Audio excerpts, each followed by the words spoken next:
अपना स्थान ग्रहण करें। ग्रहण करें। ग्रहण थोड़ा सा खतरनाक शब्द है। अच्छा, आज हम लोग यहाँ पर आए हैं और वजह बहुत खास है। वॉल्यूम थोड़ा सा कम कर दीजिए। वजह जो खास है वो ये है कि आज हमारे साथ एक याद है, एक याद, और उस याद को याद करने के लिए हम यहाँ हैं। तेरे दामन से जो आए उन हवाओं को सलाम। ये जो एक लफ्ज है, उन हवाओं को सलाम, ये एक ऐसे गीत से है कि हम उस इंसान को सलाम करने के लिए यहाँ मौजूद हैं जिसने ये धुन बनाई। ये धुन बनाई थी सलील चौधरी साहब ने, और सलील चौधरी साहब की आज जन्म शताब्दी है, यानी 19 नवंबर 2025 को 100 वर्ष के हो गए। शरीर रुखसत हुआ, जिस्म चला गया, सृजन बदल गया। तो जैसा एक रवायत रही है, ये महफिलें तो हम लोग हमेशा से करते चले आए हैं, और पूरे एक बरस के बाद लगभग ये महफिल हम कर रहे हैं। हम यहीं इसी जगह 24 दिसंबर को आए थे पिछले बरस रफ़ी साहब को याद करने के लिए। मेरा जो रोल है, चूंकि मैं मेनली कोई सिंगर नहीं हूँ, सिंगर हमारे यहाँ सारे मौजूद हैं, मेरा रोल ये रहता है लॉन्चर का। मैं उस इंसान के बारे में कुछ बातें कह दिया करता हूँ, उनके बारे में बता दिया करता हूँ, कुछ बातें सुनी हुई, कुछ अनसुनी हुई। तो सलील चौधरी साहब को हम याद क्यों कर रहे हैं, इसकी एक बड़ी वजह है। इतने सारे संगीतकार 50s और 60s में मौजूद हैं, और उनके बीच में अपनी साइकिल चलाते हुए सलील दा अपनी जगह बना लेते। मैं पहले ही बता दूं कि जब वो फिल्म संगीत से दूर हो चुके थे, मेरे एक दोस्त ने बताया कि साउथ एक्सटेंशन में उन्होंने सलील दा को साइकिल चलाते हुए देखा। जमीन से उगे हुए इंसान थे बिल्कुल एकदम। अब अच्छी किस्मत ये है कि बांग्ला जो सिनेमा है उसमें काम कर रहे हैं, बहुत नाम कर रहे हैं, और इतने में बिमल दा से किसी ने उनकी मुलाकात करा दी, और बिमल दा से मुलाकात हुई तो बिमल दा को मालूम हुआ कि एक कहानी है उनके पास में, सलील दा के पास में, और वो जमीन से उगी हुई कहानी है। सलील दा को कहानी पसंद इतनी आई कि उन्होंने कहा मैं इस पर फिल्म बनाता हूँ। बरस था 1953, और जो संगीत उसमें दिया सलील दा ने, धरती कहे पुकार के, बीज बिछा ले प्यार के, मौसम बीता जाए, मौसम बीता जाए। ये जो मौसम बीता जाए है, ये शरीर जी का कमाल है। अब यहां से ये इकट्ठे हो जाते हैं सब लोग। पहली ही फिल्म में इतना नाम हुआ कि फॉरेन कंट्रीज में भी जब इस फिल्म को देखा गया तो लोगों ने कहा भाई बिमल दा आप तो कमाल है, लेकिन सलील दा का क्या कहना है। लेकिन ये जो सिनेमा है, ये बेसिकली एक कमर्शियल माध्यम है। इसमें आर्टिस्टिकली आप कितने साउंड हैं, ये इतना ज्यादा फर्क नहीं पड़ता। आपकी कामयाबी क्या है, और कामयाबी ये है कि 1956 में एक फिल्म बना रहे हैं राज कपूर। फिल्म का नाम है जागते रहो, और जागते रहो में शंकर जयकिशन को एक तरफ करते हुए जब राज कपूर ने लिया सलील चौधरी को, तो फिल्म इंडस्ट्री में ये हो गया कि भाई ये तो कमाल के इंसान है, इसमें कोई शक की बात ही नहीं। तो वहां जिंदगी ख्वाब है, ख्वाब में झूठ क्या, और भला सच है क्या, सब सच है। किसी ने बहुत ही समझदारी की बात कही है, नथिंग सक्सीड्स लाइक सक्सेस। अगर आप एक बार कामयाब हैं, और खासतौर से फिल्म इंडस्ट्री में, तो फिर तो बन गई बात। अब बिमल दा एक और फिल्म बनाना चाह रहे हैं। देखिए, चूंकि मैं तफसील से बात एक ही बार करता हूं तो थोड़ा सा वक्त लग जाता है, और इस वक्त के अंदर मैं आपको वो बातें बताता हूं जिनके आधार पर फिर आप आगे गीत गाते चले जाते हैं। कई सारे सिंगर हमारे यहाँ पर मौजूद हैं, हम उनको सुनना चाहते हैं। अब बिमल दा एक फिल्म बनाना चाह रहे हैं, कुछ है उनके दिमाग में। भाई फिल्म इंडस्ट्री में दीवाने तो बहुत देखे, लेकिन ऋत्विक घटक जैसा कोई नहीं। बांग्ला डायरेक्टर थे, राइटर थे, और फिल्म इंडस्ट्री हिंदी में बड़ा उनका पकड़ थी। तो उन्होंने कहा बिमल दा क्या फिल्में बनाते रहते हो, मेरे पास एक कहानी है और उस कहानी पर फिल्म बनाओ। जब उस कहानी को पढ़ा विमल दा ने तो यार ये कैसे है, इधर से उधर से इधर से, अरे इधर से उधर से तुमको देखना है। फिल्म बन के तैयार हुई 1958 Madhumati. Rest is history. Madhumati एक ऐसी फिल्म है जिसमें दिलीप कुमार और वैजंती माला का होना अपनी जगह है, लेकिन जो वहां सबसे बड़ी कामयाबी मिली वो संगीत को मिली। सुहाना सफर और ये मौसम हंसी, हमें डर है हम खो न जाए कहीं, पूरा गुलदस्ता। दिल तड़प तड़प के कह रहा है आ भी जा, लेकिन जैसे ये फिल्म शुरू होती है, आजा रे, मेरे मतलब रोंगटे खड़े होते हैं इन गानों को सुनते हुए।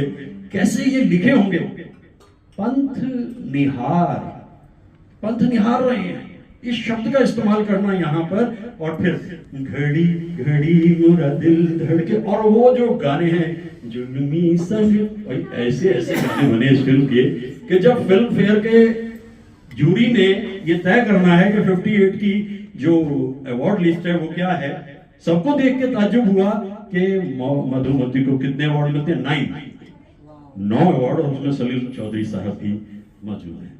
सलील दा को मैं इसलिए याद करता हूं क्योंकि बहुत ही लो प्रोफाइल इंसान थे।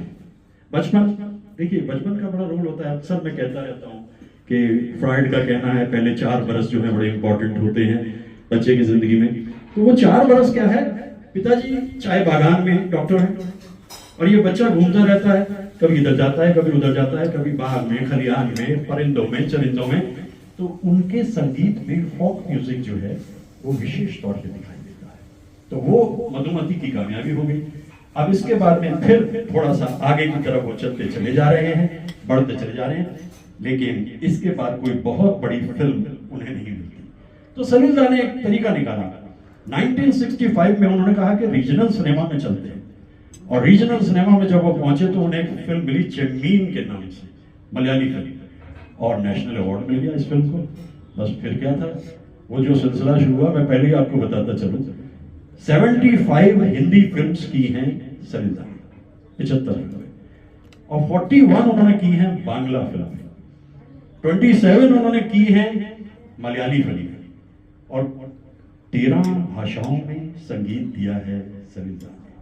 अब आप देखिए किस किस्म के इंसान हैं, क्या उनका कमाल है, क्या उनका संगीत है। दरअसल कुछ ऐसा था, मुकेश साहब से उनकी बहुत जल्दी दोस्ती हो गई थी, और सलील चौधरी को जब भी कोई गाना बनाना होता था तो वो मुकेश साहब को पहले बुला लेते थे। बल्कि ताज्जुब ये होता है कि मोहम्मद रफी साहब जो उस जमाने के छाए हुए सिंगर थे, उनसे ज्यादा गाने नहीं गवाए सलील चौधरी साहब ने, बल्कि जो गाने गवाए वो मुकेश साहब से गवाए। मुझे ये गीत मुकेश साहब का बहुत अच्छा लगता है। वो शरीफ सा सज्जन सा नौजवान फिल्मों में जगह बनाने की कोशिश कर रहा था, नाम था शशि कपूर, और शशि कपूर पे मुकेश साहब मौजूद हैं।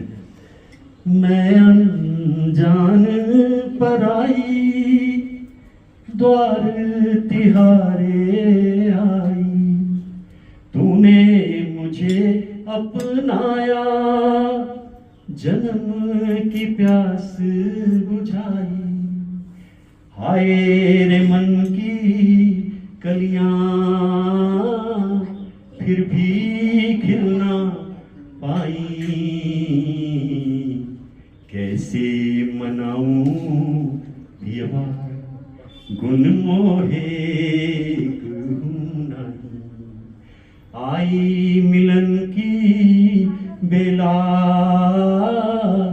घबराऊं मन माही। बस अब तो मुकेश साहब उनके जहन में छाए रहते हैं, और जब भी कभी कोई मौका मिलता है उन्हें, नैन हमारे सांझ सकारे देखे लाखों सपने, सच ये कहीं होंगे या नहीं, कोई जाने ना, कोई जाने ना। लेकिन इससे पहले मुकेश साहब ने गीत गा दिया, कई बार यूं भी देखा है ये जो मन की सीमा रेखा है, मन तोड़ने लगता है। अब ये गीत योगेश जी का लिखा है, यानी शैलेंद्र जी जब 1966 में दुनिया से रुखसत हो गए, अब योगेश गौड़ साहब आ गए जो कि अपना वक्त आने का इंतजार कर रहे थे, और इस गीत पे मुकेश साहब को मिला नेशनल। इतने खूबसूरत गीत योगेश जी लिख के देते थे, और उन गीतों को ये दिन क्या आए लगे फूल हंसने, देखो बसंती बसंती होने लगे मेरे सपने, ये दिन। अब देखिए रिदम देखिए, संगीत देखिए।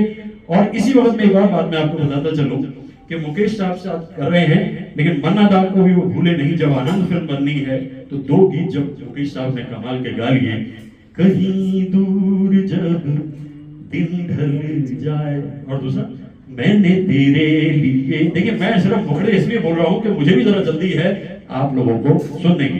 तो वहां फिर मन्ना दा मौजूद है, जिंदगी।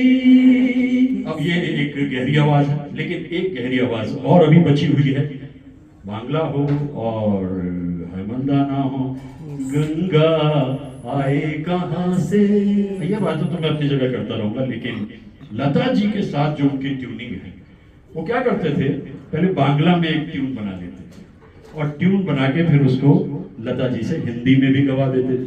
जा रे उड़ जा रे पाखी, अब ये बांग्ला में बना दिया। और इसी में अब एक गाना हिंदी में बनना है, हिंदी फिल्म जो है माया उसका नाम है, और उसमें देव साहब मौजूद है, और उसमें माला सिन्हा भी मौजूद है। तो जब गीत करने की बात आई तो रिकॉर्डिंग हो रही है, तस्वीर तेरी दिल में जिस दिन से उतारी, लता जी गा रहे हैं और रफी साहब गा रहे हैं। पता नहीं क्या हुआ, दोनों के अंदर जो गुबार भरा हुआ था इतने अरसे से, वो रिकॉर्डिंग पर निकल आया, और वहां दोनों के बीच में झगड़ा हो गया। रफी साहब और लता जी के बीच सरिता खड़े हुए देख रहे हैं, उन्हें समझ नहीं आ रहा, बड़ी मुश्किल से उन्होंने ये गाना पूरा कराया। 6 बरस तक लता जी ने, रफी साहब ने इकट्ठे गाना नहीं गाया। इसके बाद फिर उसके बाद में दोस्ती हुई, दिल पुकारे, वो बरवन दादा उनको साथ मिले हैं। अब एक और बात यहाँ पर ये है, आप कहेंगे कि ये जो दक्षिण भारत की फिल्म करने लगे थे वो बंगाली रहते हैं हिंदी फिल्म इंडस्ट्री में, तो ये कैसे हुआ?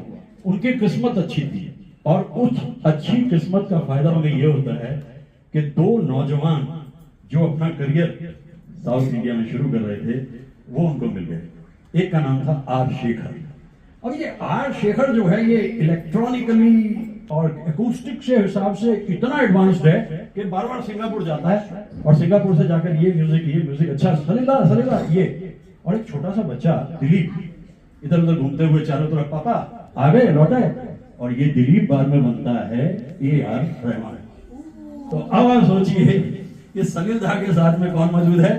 AR रहमान के पिताजी मौजूद हैं। जब बेटा ही है तो अब्बा क्या होगा? और दूसरा म्यूजिशियन जो है वो है इलिया राजा। है जी, बेटा है तो अब्बा क्या होंगे? हाँ, तो अब्बा क्या होंगे, बिल्कुल बेटा है। देखिए अब्बा की हमेशा खुशी होती है कि मेरा बेटा मुझसे आगे निकल जाए। तो AR रहमान ने जो हदें पार की वो अपने ढंग में। अब इलिया राजा जो है वो भी उनके साथ में मौजूद है। इलिया राजा अभी नौजवान है, और एक दिन सलील दा ने अपने म्यूजिशियन से कहा, इस नौजवान को देख लो, वर्ल्ड क्लास म्यूजिशियन बनेगा। और अपनी बात को आखिरी हिस्से में लाते हुए मैं सिर्फ यही कहना चाहता हूं कि आपके मन में यह आ सकता है कि मन्ना दा भी हो गए। दरअसल मोज़ार्ट की एक ट्यून सुनी, ला पूरी सुनी, और उसके बाद में तरस साहब को बुलाया, गाना गवा दिया, इतना ना मुझसे तू प्यार बढ़ा। अब ईमानदारी ये है कि एक इंटरव्यू में सुन रहा था रेडियो पे सलील दा का। सलील दा बोले, बांग्ला ज्यादा बोलते थे, कहने लगे भाई मैंने 2 फिल्मों में जो गाने बनाए हैं वो मैंने कहीं से लिए हैं। एक तो धरती कहे पुकार, कहने वो मैं रशिया में था, कम्युनिस्टिक माइंड के इंसान थे, मैं रशिया में था, और रशिया में जो हुआ ये मैंने वॉर सॉन्ग वहां पर सुना। इसकी रिदम मुझे इतनी अच्छी लगी कि मैंने यहाँ आकर के गाना बना दिया, और मोज़ार्ट की ट्यून हुए मैं अपने आप को रोक नहीं पाया। आखिर गुलजार साहब जो हैं वो इस बात को समझ गए कि मुझे भी से कुछ गवाना है किशोर के जरिए, और फिर जब मेरे अपने उन्होंने बनाई तो मेरे अपने में कोई होता जिसको अपना हम अपना कह लेते यारो, पास नहीं तो दूर ही होता, लेकिन कोई मेरा अपना। 80s में हिंदी फिल्म इंडस्ट्री ने इतनी तेजी से छलांग लगाई कि मेरे जैसे जो पाषाण युग के प्राणी हैं वो तो अपने कमरे में सिमट गए। भाई देखो, जितेंद्र ने व्हाइट कपड़े पहने, व्हाइट शू पहने, और भप्पी लहरी साहब ने जो संगीत बनाया, उधर कादर खान और शक्ति कपूर आए और फिल्म इंडस्ट्री का बेड़ा गर्क हो गया। अब ये समझ रहे थे कि कुछ क्या कर, मेरा संगीत क्या करेगा, और एक फिल्म में लता जी को उन्होंने बुला करके एक गाना गवाया, आज कोई नहीं अपना, ला ला ला ला, किसे गम ये बताएं, आज कोई नहीं अपना, किसे गम ये बताएं। बदलते दौर में ये गीत लता जी ने गा दिया और इसके बाद काफी दिन तक वो खामोश रहे और वो अपना काम करते थे साउथ इंडियन फिल्म्स में। हिंदी फिल्म्स में काम खत्म हो गया, लेकिन कोई समझदार लोग भी होते हैं, अगर इस दुनिया में इतने सारे हैं तो फिर उसमें कुछ समझदार लोग भी होते हैं। किसी ने कहा 1994 में हम फिल्म बना रहे हैं विवेकानंद। पहले तो नाम से ही ऐसा हो जाता है कि विवेकानंद फिल्म है और उसमें आ रहे हैं सलील चौधरी साहब, और लफ्ज भी जो है वो गुलजार साहब के हैं, और जसूदास को बुलाया। जसूदास से कहा ये गाना हो सकता है मेरे लगभग आखिरी गानों में हो, तो जसूदास गाओ, और उन्होंने गाया, इस परदेश में, ओ परदेश में क्यों परदेसी रहे, चलो मन जाए घर अपने, चलो मन जाए घर अपने। अब ये गीत जो है ये जसूदास ने गा दिया 1994, और 5 सितंबर 1995 को दुनिया से रुखसत हो गए 70 वर्ष की उम्र में सलील। चलो मन जाए घर। तो सलील दा की जो विशेष बातें, 2 बीघा जमीन, जागते रहो, मधुमती, और लता जी के अनगिनत, और एक नया काम करते थे, वो क्या करते थे, साथी रे साथी रे तुझ बिन जिया उदास रे, ये कैसी अनपुछ प्यास रे, आजा आजा। और इसके बाद में फिल्म म्यूजिक, उसके बाद में चांद और सूरज फिल्म में गाना बना दिया, बाग में कली खिली भोरा नहीं आया, हाय रे क्यों ना आया, क्यों ना आया। ये गाना मतलब देखिए, अब आप सोचिए कि फिल्म म्यूजिक पे गाना बना देते हैं। भाई मेरे पास तो बहुत कुछ है, लेकिन आज मैं अपनी बात को पूरा कर रहा हूँ। जैसे सलील दा के बारे में कितना कुछ कहा जा सकता है। 2 वीडियो मैंने YouTube पे डाल दिए अपने। देखिए मेरी खुशी क्या है, मेरे वीडियोस को लोग नहीं देखते ज्यादा, क्योंकि दुनियादारी है भाई, ये 20, 25, 40 मिनट की वीडियो कौन देखेगा। लेकिन 2 वीडियो मैंने जो डाले हैं इसमें अपने YouTube चैनल पे, रमेश दत्त के नाम से मैं मौजूद हूँ, और मेरे पुराने स्टूडेंट्स मुझको देख लेते हैं। वो दोनों वीडियोस मैंने खास तौर से ये कहा कि यार ये सलील चौधरी कोई आम कोई इंसान है नहीं। इसके लिए मैं गया वृंदावन गार्डन, और वृंदावन गार्डन में जाकर के मैंने सलील दा को याद किया। आज ही वो वीडियो मैंने पोस्ट किया, और पीछे बैकग्राउंड में जो फूल हैं, जो चरिंदे हैं, जो परिंदे की आवाजें हैं, मुझे तो मजा आ गया। कामयाबी का सबसे बड़ा तरीका सिर्फ एक है, और वो तरीका क्या है, जो आपको ठीक लगे वो आप कीजिए, और कभी किसी टेस्टिमोनियल या सर्टिफिकेट्स की कोई उम्मीद ना करें। This world is too busy with itself. तो आखिरी तौर पे बांग्ला में अगर गाना पूरा ना किया तो बात नहीं बनती, लेकिन बांग्ला भाषा तो मेरी है नहीं, कुछ बंगाली इंसान मेरी जिंदगी में रहे हैं, तो इसके लिए मुझे थोड़ी हेल्प लेनी पड़ती है। तो मैं अपना पोथी निकालूंगा और फिर इस गाने को गा के अपनी बात को पूरा करके और आप लोगों से सुन। मेरी पोथी जो है वो भी मेरी ही तरह प्राचीन है, और इतनी प्राचीन है, ये देखिए, ये हो सकता है कि मनु का जो था वो चित्र हो, ये हो सकता है।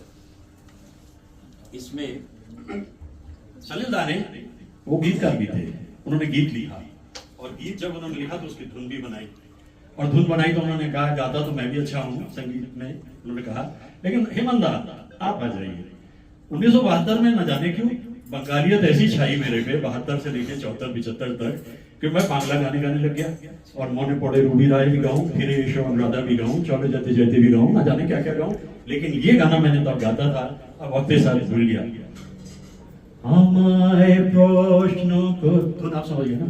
আমায় প্রশ্ন করে নীল তারা, আর কত কাল আমি রব দিশাহারা, রব দিশাহারা, জবাব কিছুই তার দিতে নাই পারে, শুধু পথ খোঁজে গেলে গেল এই জীবন সারা, ए जीवन सारा আমায় প্রশ্ন করে। अंतरा ये बात तो मालूम है कि बाद में मुकेश साहब ने गाया था, कहीं दूर जब दिन ढल जाए, কারা যেন ভালোবেসে এলো জেলে ছিল সূর্যের আলো, তাই নিভে গিয়েছিল নিজের ছায়ার পিছে, ধুরে ধুরে মরি মিছে, একদিন হে দেখি আমি তুমি হারা,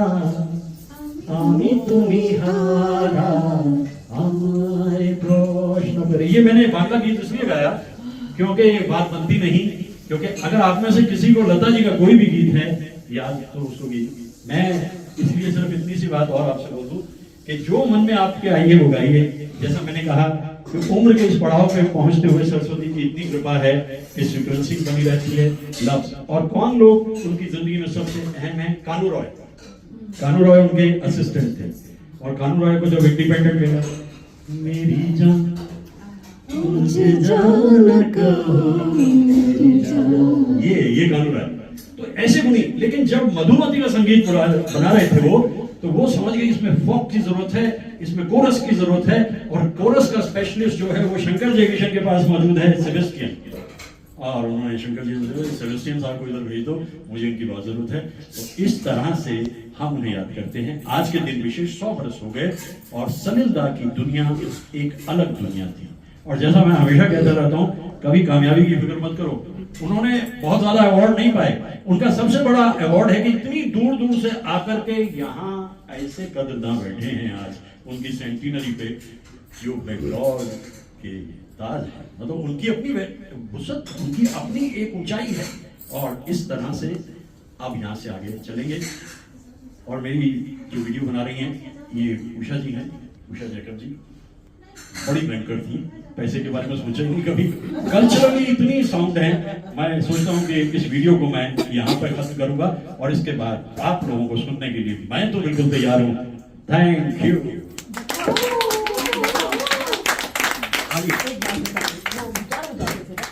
वो बजाते थे पियानो, इसराज और बांसुरी। हाँ जी, धन्यवाद धन्यवाद उषा जी, धन्यवाद। पियानो, इसराज और बांसुरी आपने गा लिया तो एक मलयालम भी हो जाए। आप देखिए भाई, बहुत अच्छा लगा। सारी आपकी टीम यहाँ मौजूद है, और आप एक कदरदान हैं, आप याद करते हैं सलिल दा को। और ये नलिनी जी एंड भूपेंद्र साहब, इन्होंने होस्ट किया इस प्रोग्राम को। नहीं, वो मैं जाऊँगा ना अभी उधर, दूसरी तरफ ठहरिए, होश में आ लूँ तो बताऊँ ना अभी थोड़ा सा। बहरहाल इतनी देर तक अगर सलिल दा को आपने याद किया है तो बात फिर एकदम तो खत्म नहीं होती। आप सबका बहुत बहुत शुक्रिया। और अब गाने के लिए नलिनी जी बताएंगे क्या करना है।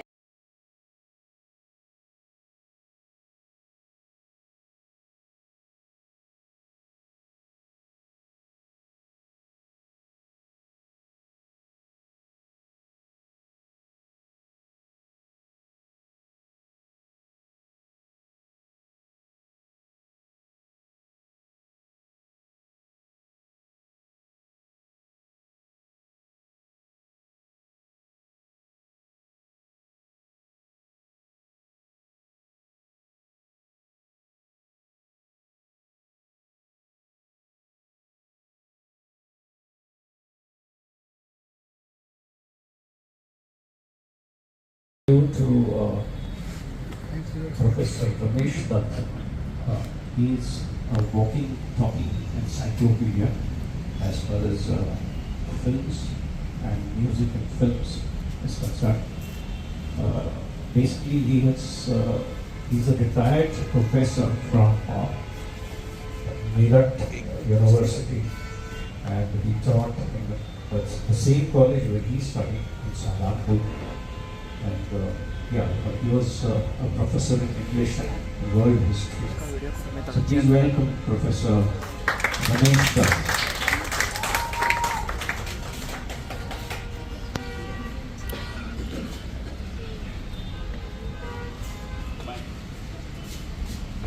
Next to you, sir.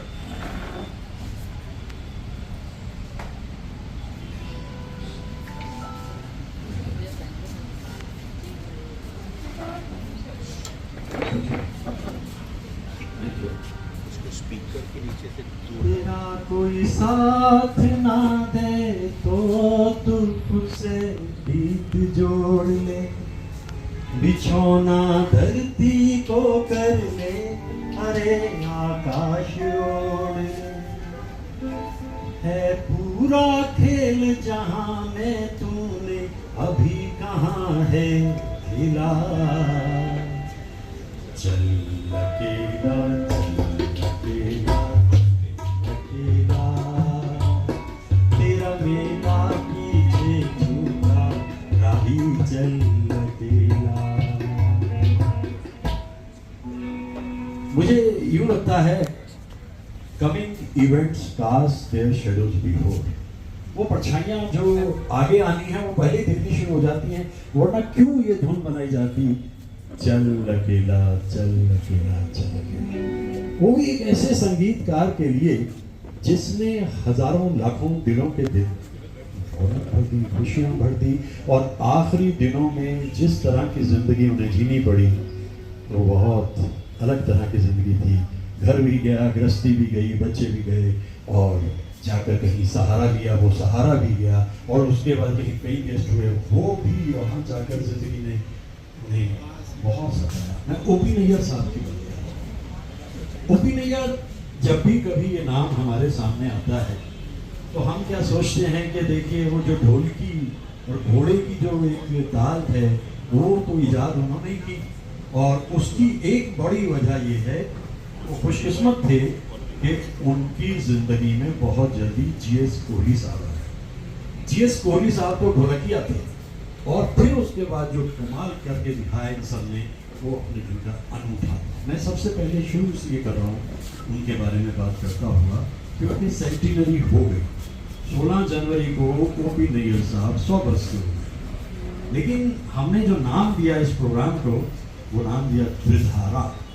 तो त्रिधारा का मतलब जो ये कंसेप्ट है हमने इसे प्रयागराज से लिया, क्योंकि वहाँ पर जब मैं पहली बार संगम देखने गया, संगम फिल्म हमने देखी थी 1964 में, लेकिन उसके बाद में ये पता लगा कि ये संगम लफ्ज़ कहाँ से आया। जब मैं वहाँ पहुँचा तो मैं सोच के गया था कि 3 नदियों का संगम वहाँ होता है, लेकिन जाकर के देखा एक नदी लुप्त हो चुकी थी जिसका नाम सरस्वती, गंगा यमुना।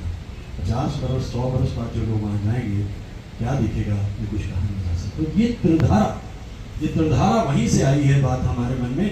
16 जनवरी को हो गए 100 बरस की उबी, 13 जनवरी को हो गए 100 बरस की 36 सेंचुरी मिस कर गई आशा जी, लेकिन वो भी पार्ट ऑफ इट है। तो त्रिधारा में जो बड़ी बात रही हमारे सामने वो यही है कि इन तीनों को मैं शुरू में आपको बताने की कोशिश करता हूं कि इन तीनों की कुछ बातें इकट्ठी हैं। जैसे त्रिधारा का सबसे अच्छा जो एग्जाम्पल है वो क्या है,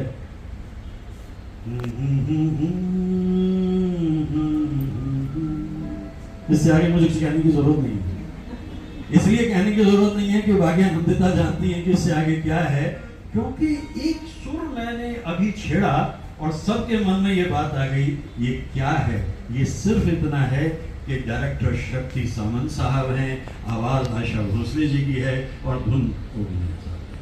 तो ऐसे कलाकार जिनके एक सुर के सहारे आप उन्हें पहचान जाएं वो बात अलग है। तो मैं 2 और जगहों पे इस त्रिधारा को देखता हूँ, और ये त्रिधारा मुझे एक जगह दिखाई देती है सच तो यह है कि जिस दौर में हम आ गए हैं हम इसके आदी नहीं थे। आज टीम हमारी यहाँ ज़्यादातर जो है उसके लिए लफ्ज़ मैं इस्तेमाल कर सकता हूँ हमदौरी। हमदौरी का मतलब एक ही दौर हम लोगों ने इकट्ठे जिया, हम इसके आदी नहीं थे। इतना ज़्यादा बवंडर और चारों तरफ कोलाहल शोर शराबा, और इतने में कहीं से एक मधुर सी आवाज़ जब आती है, बलमा खुली हवा महकी हुई फिजा जी चाहता है बहकना इधर उधर। ये त्रिधारा है। यहाँ भी शक्ति सामंत साहब मौजूद हैं, ओपी नैयर मौजूद हैं और यहाँ पर आशा जी मौजूद हैं। लेकिन यहाँ एक और बड़ी बात यह है कि इसके जो गीतकार हैं एस.एच. बिहारी साहब, कमाल के गीतकार। मेरी खुशी ये रही कि पिछले दिनों उनकी सुपुत्री शाहिदा जी से मेरा तबादला ख्यालात हुआ और मैंने उन्हें बताया कि सचमुच जो गीत उन्होंने लिखे हैं वो अनूठे अनूठे। ये त्रिधारा जो है, शक्ति सामंत साहब ने अपनी फिल्म्स को बनाना शुरू किया बड़ी स्टंट फिल्में बना के, क्योंकि वो जानते थे कि ये जो फिल्म इंडस्ट्री का रंग ढंग है, यहाँ जो बिकता है वही चलता है। लेकिन फिर एक दिन ऐसा आया और वो दिन था 27 सितंबर 1969। शक्ति दा ने अपना रास्ता बदल दिया, फिल्म आ गई आराधना। आराधना का आना क्या है कि उस फिल्म से शक्ति सामंत साहब ने एक के बाद एक सोशल फिल्म्स बनाई। लेकिन मुझे एक जगह ये त्रिधारा और दिखाई देती है, और वो त्रिधारा का जो रूप रंग है वो कुछ इस तरह से है। आज कोई प्यार से दिल की बातें कह गया है, मैं तो आगे बढ़ गई पीछे जमाना रह गया। फिर वही त्रिधारा, शक्ति सामंत साहब डायरेक्टर है, आशा जी की आवाज है और जानते हैं ओपी नैयर साहब की कितना खूबसूरत गीत ये भी एस.एच. बिहारी साहब ने लिखा। और इस गीत की खूबसूरती क्या है कि सारी दुनिया ने जब शुरू किया आशा भोसले ने गाना, तो वो बहुत शुरू से शरारती तबीयत थी, रोमांटिक बहुत ज्यादा थी। 16 बरस की उम्र में ब्याह कर लिया ऐसे इंसान से जो ऑलरेडी मैरिड था, और उसका जो खमियाजा उन्हें भुगतना पड़ा वो जानती है। तो अब यहाँ से आशा भोसले ने जो रफ्तार पकड़ी, मैं तो आगे बढ़ गई और पीछे जमाना रह गया। जिस दिन 11,000 गाने उन्होंने गा दिए वो एक वर्ल्ड रिकॉर्ड। दुनिया में कभी किसी सोलो सिंगर ने 11,000 नहीं।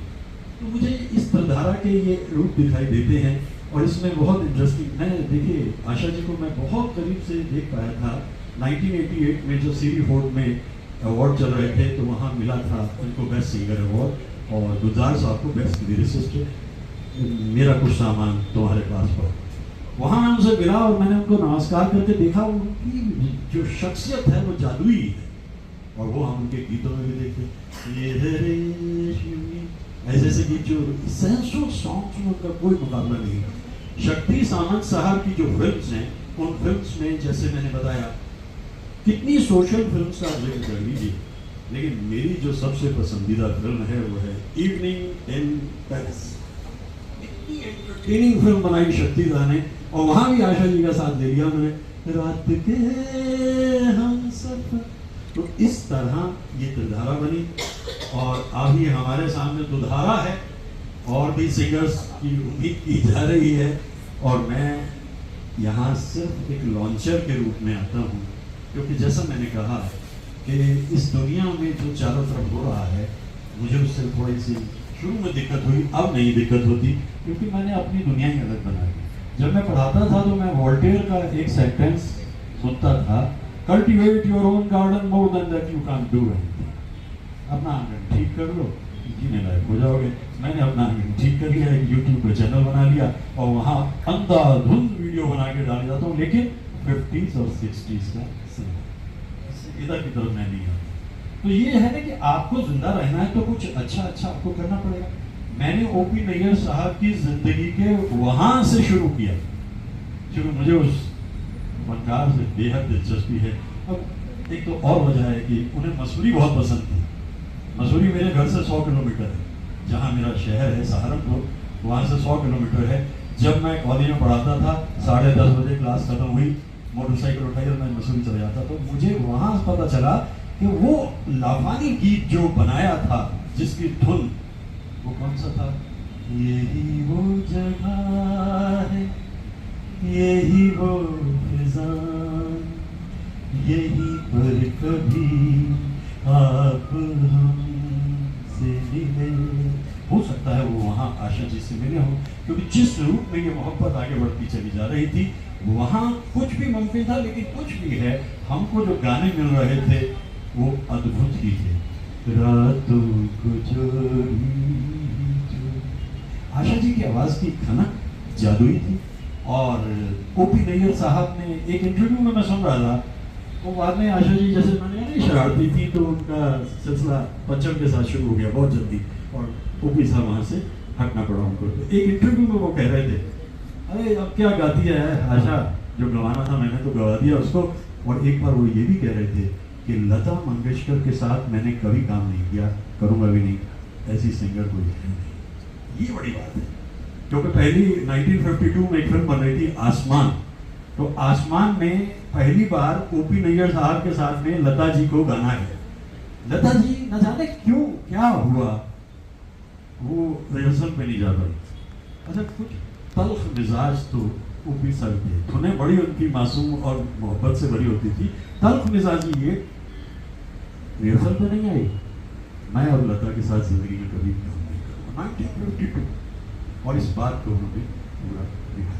देखिए, मैं तो मुंतजर हूँ कि हमारे कलाकार अपनी शुरू करेंगे, कुछ गीत हमें सुनाएंगे, और मुझे तो सिर्फ एक शुरू में ये बातें इन लोगों के बारे में, त्रिधारा का जो जिक्र मैंने किया, ये त्रिधारा सिर्फ यही है, ये महज इत्तेफाक है कि ऐसे 3 महान कलाकार जो हैं वो एक ही वक्त में दिखे। मैंने अभी बोला कि और 100 बरस के हो गए, 100 बरस के हो गए, तो कई लोग जो मुझे कहते हैं तो यार वो तो जा चुके दुनिया से। मैंने कहा जिस्मी फना होता है, सृजन तो रहे। इतने बरसों के बाद भी अगर हम उनको याद कर रहे हैं तो जिस्म फना हुआ है ना, वो जो उनका किया हुआ काम है वो तो उनका। कुछ और बातें भी कही जा सकती हैं, लेकिन हम लोग प्रोग्राम को शुरू कर लेते हैं।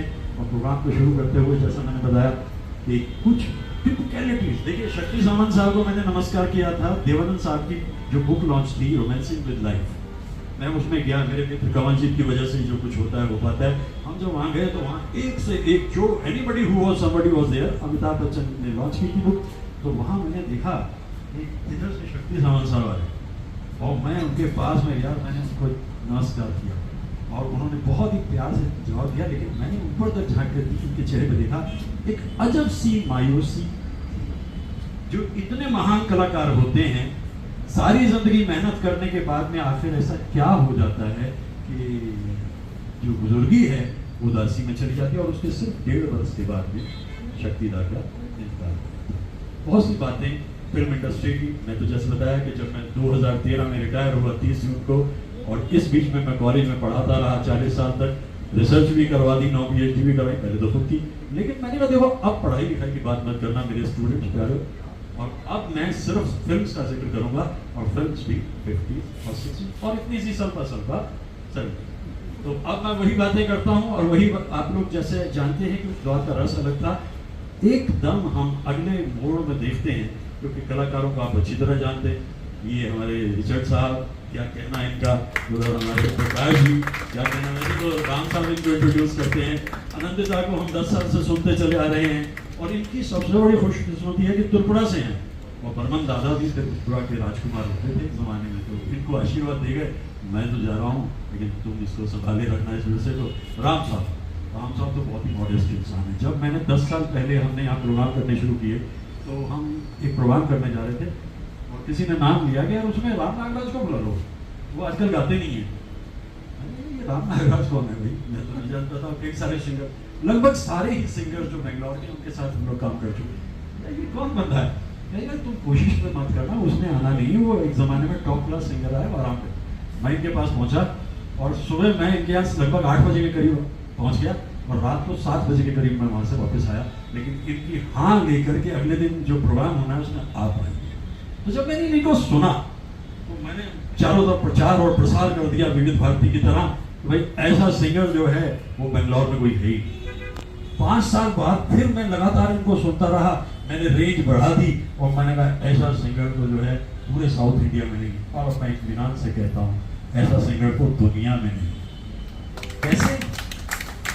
केएल सहगल से शुरू करते हैं और केके तक जाते हैं और इसके बीच में आते हैं 10 सिंगर्स। किसी का गाना गवा लीजिए, गा देंगे। अच्छा, इत्तफाकन आपको कोई ऐसा बंदा मिल जाए दुनिया में किसी भी जगह तो मुझे एक बार जरूर मिलवा दीजिए, क्योंकि मैं उसको कलम भेंट जरूर करना चाहूँगा। और इस वक्त भी मैं इनको कलम भेंट कर रहा हूँ और उसके बाद फिर प्रोग्राम को ये लोग शुरू करेंगे।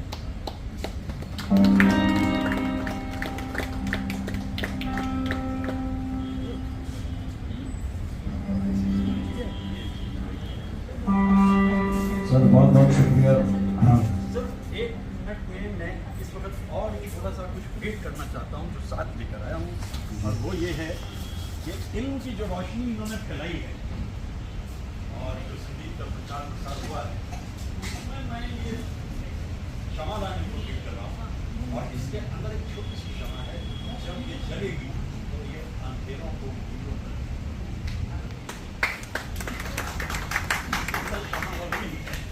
और ये मेरा यही कहना है कि कायम आबाद रहेगी दुनिया, हम ना होंगे कोई हम सा हो। प्रोग्राम दुनिया में इसी तरह चलते हैं। तेजस साहब का थैंक यू वेरी मच। मैं कहता हूँ इतना खूबसूरत एम्बियंस देखिए कहीं नहीं मिलेगा ढूंढे। इट्स नॉट ए क्वेश्चन कि कितने लोग कहाँ सुनते हैं, इट्स ए क्वेश्चन कि कौन कहाँ सुनते हैं इस programme.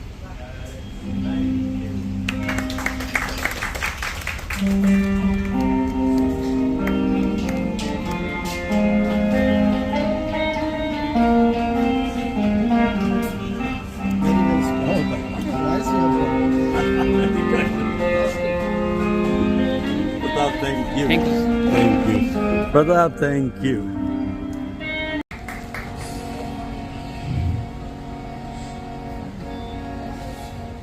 I'd like to request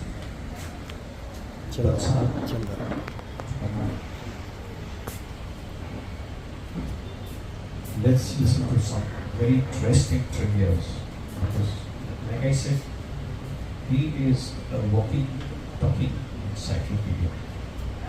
You can fault Google but not him. Thank you. Dasal, this is age of Google. Hardly any need for Professor Google. लेकिन फिर भी ये जो हम लोग ढूंढ निकालते हैं बातें, वो कई बार गूगल पे भी नहीं मिल पाती। अभी कुछ श्रद्धालु हमारे यहाँ पर आए हैं जो कि डाई हार्ड श्रद्धालु हैं, तो कुछ उनका स्वागत करते हुए मैं ये कहूँगा कि वैसे मैंने काफ़ी कुछ पहले कह लिया, लेकिन फिर भी मैं ये कहता हूँ कि कुछ बातें मैं आपको बता दूँ, कुछ आपको मालूम हो, कुछ नहीं मालूम। चेहरे से जरा चल जब आपने सरकाया, दुनिया ये पुकारती, लो चांद निकल आया। मुकेश साहब को बड़ा ताज्जुब हुआ कि भाई ओपी नैयर साहब के यहाँ से बुलावा आया है, क्योंकि मुकेश साहब के अलावा किशोर कुमार हो या कोई भी सिंगर हो, ओपी नैयर साहब सिवाय मोहम्मद रफ़ी के किसी को नहीं पहचानते थे, मेन सिंगर। उनका कहना था बस ये फाइनल आवाज़ है मेरी। लेकिन जैसे आप जानते हैं ना कि धुनें जो वो बनाते थे, एक अनजान से गीतकार ने एक गीत लिखा, बड़ी तंगी में था, फाइनेंशियल उसकी बहुत खराब थी, और उसने कहा ओपी सर मेरी कोई मदद कर दो, मेरा एक गाना है और इस गाने की धुन बनाकर किसी फिल्म के लिए दिलवा दो, क्योंकि मैं बड़ी तंगी में हूँ। अगर उसने तो 2,500 रुपये दिलवा देना, महंगा बहुत है उस ज़माने में, 66। तो ओपी सर ने गाने को पढ़ा और पढ़ के उसकी धुन भी उनके दिमाग में आ गई, और उसके बाद में उन्होंने कहा ना ना ना कोई चक्कर नहीं भाई, गाना तुमने लिख दिया, अच्छी बात की है, मैं 2,500 नहीं दिलवा सकता। मैं 5,000 दिलवाऊंगा इसके लिए। तो बेचारा ताजुब हो गया, क्योंकि गाना कौन सा था? आपके हसीन पे आज गया नूर, मेरा दिल मचल गया तो मेरा क्या कसूर। अच्छा देखिए, गाना तो बन के तैयार हो, कैसा हो गया? रिकॉर्डिंग की बात आ गई। रिकॉर्डिंग में उस दिन कुछ स्ट्राइक वगैरह कहीं चल रही थी, 5 या 6 या 7 के करीब म्यूजिशियंस मौजूद थे।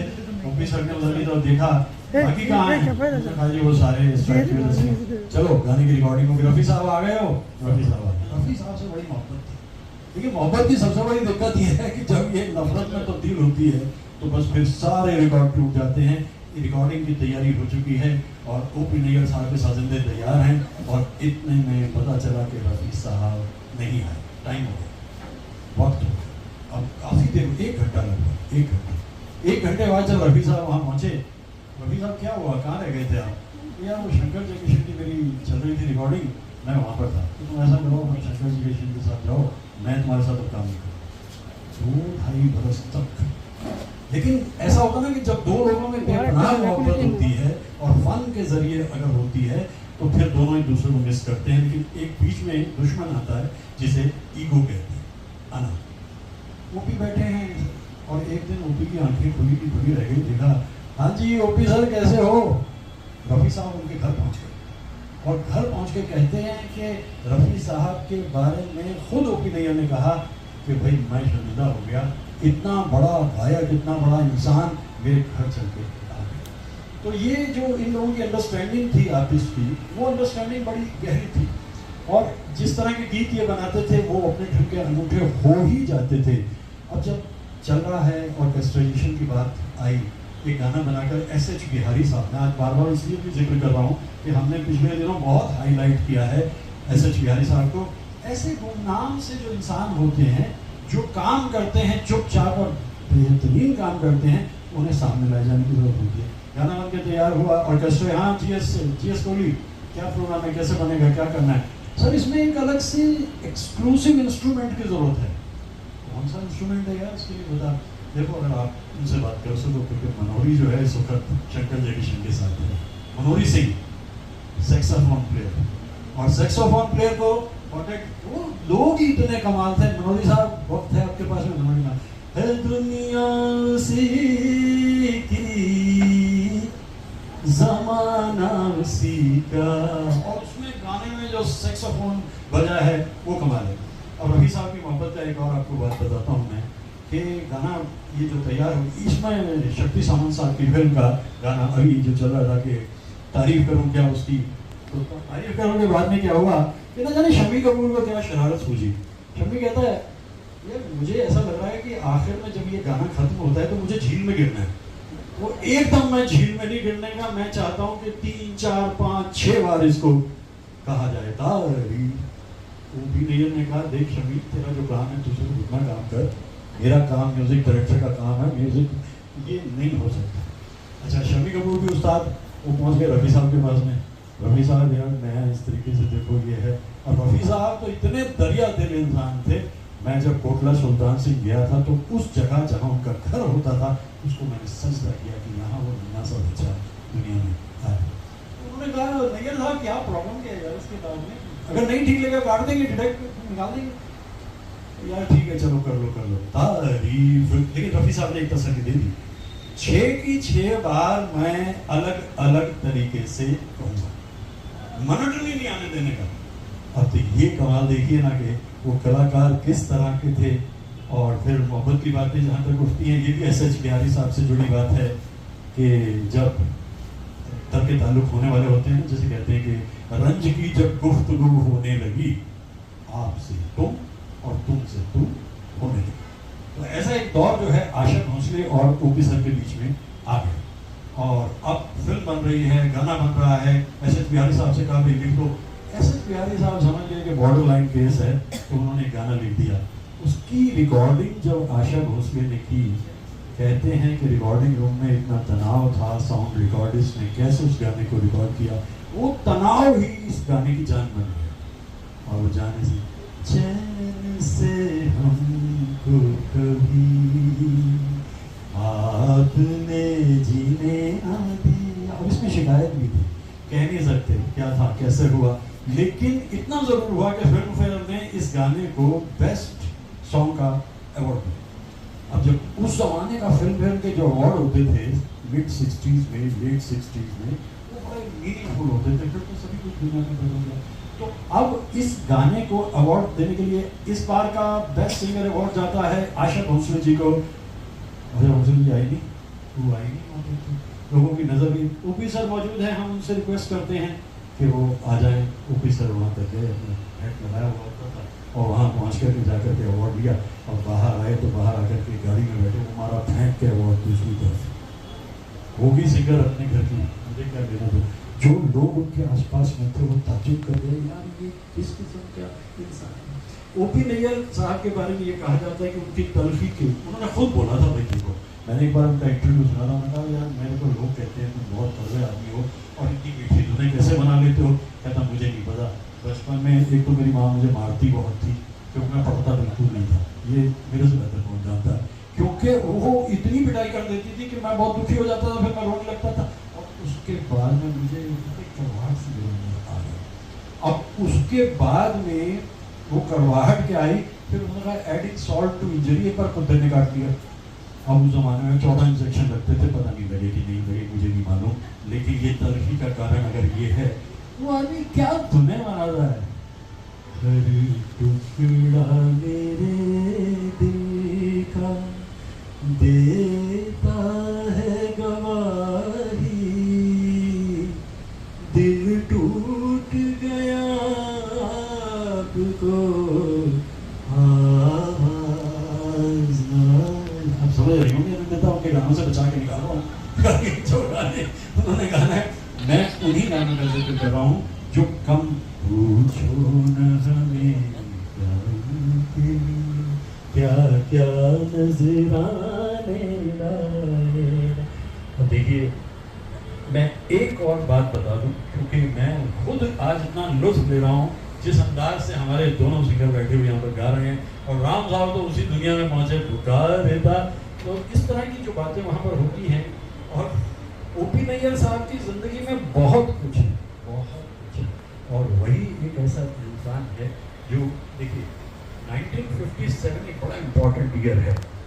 अब जो मेरा रोल है वो सिर्फ एक है, धुंध में छुपे हुए उन मोतियों को बाहर लाऊं जो अब तक सामने नहीं आ रहे थे, वही मैं कर रहा हूँ। 1957 इसलिए इम्पोर्टेंट है, गुरुदत्त की फिल्म आई प्यासा, गुरुदत्त के साथ भी काम किया था ओपी ने। तुम जो हुए मेरे हमसफर, क्या खूबसूरत गाने बनते थे। तो वहाँ उसमें साहिर साहब को कुछ जरूरत से ज़्यादा तारीफ की आदत थी, नार्सिसिस्टिक जिसे कहते हैं लिटरेचर। तो वो कहने लगे तो क्या गाने लिखे हमने, तो एसपी बर्मन थे प्यासा में, तो उन्होंने कहा यार बेचारे शरीफ आदमी इंसान थे, के लोग तो बहुत अच्छे होते ही हैं, इसमें कोई शक की बात नहीं। तो वहाँ उसके बाद में मुझे भाई क्या बोल रहे हो साहिर, जाओ हम तुम्हारे साथ काम नहीं करेंगे। साहिर के साथ उसके बाद फिर कभी एसपी बर्मन ने काम नहीं किया। बात यही खत्म नहीं होता, यही बरस है जब प्रिया चोपड़ा ने फिल्म बनाई नया दौर। ये बिल्कुल ही नया दौर था, और इसमें जो संगीत दिया ओपी नैयर ने, उसमें तो फिल्म फेयर भी अपने आप को रोक नहीं पाया। वन एंड ओनली अवार्ड जो मिला वो इस फिल्म में। लेकिन ये वही साहिर साहब, नैयर साहब, देखा क्या गाने हमें, कोई यार तुम काम करा कर रखा, मुझे कोई रास्ता नहीं, मैं तेरे साथ काम नहीं करना आज के। लेकिन ब्लेसिंग इन डिस्गाइज एक लफ्ज है, और वो ब्लेसिंग इन डिस्गाइज है कि एक गाना बन रहा था, फिल्म है तुम सा नहीं देखा, नासिर हुसैन की फिल्म है, और उसका पहला गाना बड़ी खुशी से बनाया जा रहा है, साहिब ने लिख के दे दिया, यूं तो हमने लाख हंसी देखे, ऑफिसर के लिए नहीं कहता हूँ कि तुम सा नहीं देखा। तो उसमें जब ये चल रहा था तो साहिर में और ओपी नैयर में इतनी तकरार हो गई, नासिर हुसैन फंस गए, उन्होंने देख भाई मैं रखूंगा तो ओपी को, साहिर मैं तुमसे लग रहा हूँ, यहाँ मजरूर सुल्तानपुर आ गए। तो अब आप ये देखिए कि इसका फायदा क्या हुआ।